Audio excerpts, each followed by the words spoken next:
খারা খারা কিরে? তোরা আমি খোঁজার জন্য বাড়িতে গেছি, সেখানে পাই নাই।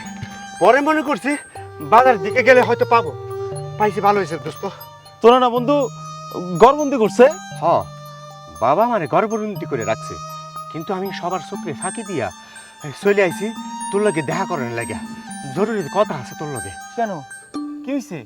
দোস্ত তোরে কেমনে যে কই। দোস্ত আমার কিছু ভালো লাগতেছে না, ঘরে আমার মন টিকতেছে না। আমি ঘুমাইতে পারতেছি না, খাইতে পারতেছি না। চারিদিকে ঘরের দেয়ালগুলো আমার সাইপা ধরছে। শুধু আমার বারবার কানে বাজে, রাষ্ট্রভাষা বাংলা চাই, রাষ্ট্রভাষা বাংলা চাই, রাষ্ট্রভাষা বাংলা চাই।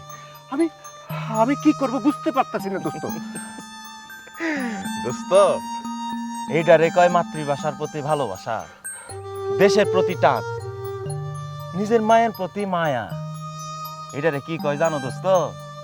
এটারে কয় দেশপ্রেম। দোস্ত বাবা আমার আটকাই রাখলো, আমি রাতে পলাই আইসা তোর সাথে মিশে যাবো। আমি 21 তারিখ তোদের মিছিলে যোগ দিতে চাই। না রে দোস্ত, এইটা হইবার পারে না। আমি শুনছি সামনে তোর বিয়া, এখন জামালা করাটা ঠিক হইব না। তুই তুই যাইস না। আর শোন, আর এই ব্যাপারটা যদি জানাজানি হইয়া যায়, তাহলে শুধু তোর না, তোর পরিবারের উপর অত্যাচার নামে আসতে পারে। তাই বলে আমি কিছুই করুম না? আমি পঙ্গু হইয়া ঘরে বসে থাকুম? দোস্ত আমি যদি তগলগে কিছু করতে পারি তাহলে নিজের ধন্য মনে করবো। আর তুই তো জানোস আমি ভালো পোস্টার লিখতে পারি। তুই যদি আমারে কিছু এই রং আর কাগজ দেস, তাহলে আমি পোস্টার বানাইয়া এই তোদের সাথে এই সহযোগিতা করতে পারো।